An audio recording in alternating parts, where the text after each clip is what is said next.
নিয়ে গেছে বডি কি ব্যাপারটা ওটা কিছু না ওটা কিছু করতে হবে।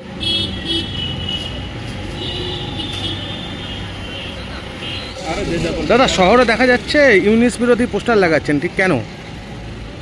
আপনারা সবাই জানেন বাংলাদেশের পরিস্থিতি কী হচ্ছে। বাংলাদেশে যেভাবে আমাদের হিন্দুদের উপর অত্যাচার হচ্ছে, সনাতনীদের উপর অত্যাচার হচ্ছে, এবং সেখানে সনাতনীদের উপর যেভাবে আক্রমণ হচ্ছে এবং প্রতিনিয়ত যে অত্যাচার, খুন, ধর্ষণ সংখ্যালঘুদের উপরে, তার যে প্রতিক্রিয়া আমরা দেখছি সারা বাংলাদেশ জুড়ে হিন্দুরা নিপীড়িত হচ্ছে।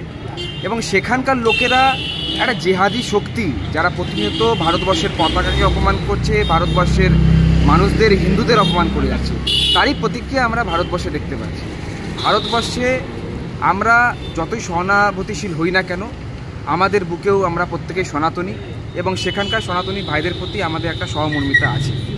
তাই সেখানকার প্রশাসক যে বাংলাদেশের সংখ্যালঘুদের নিরাপত্তা দিতে ব্যর্থ, তার বিরোধিতায় আজকে শিলিগুড়ির যুব ভাইরা, যারা হিন্দু সনাতনী সম্প্রদায় আছে, যারা দেশকে ভালোবাসে, দেশের জাতীয় পতাকাকে ভালোবাসে, যারা ভারতবর্ষের জাতীয় পতাকাকে অপমান করবে, তাদের পরিণাম এই দেশে এই অবস্থাই হবে।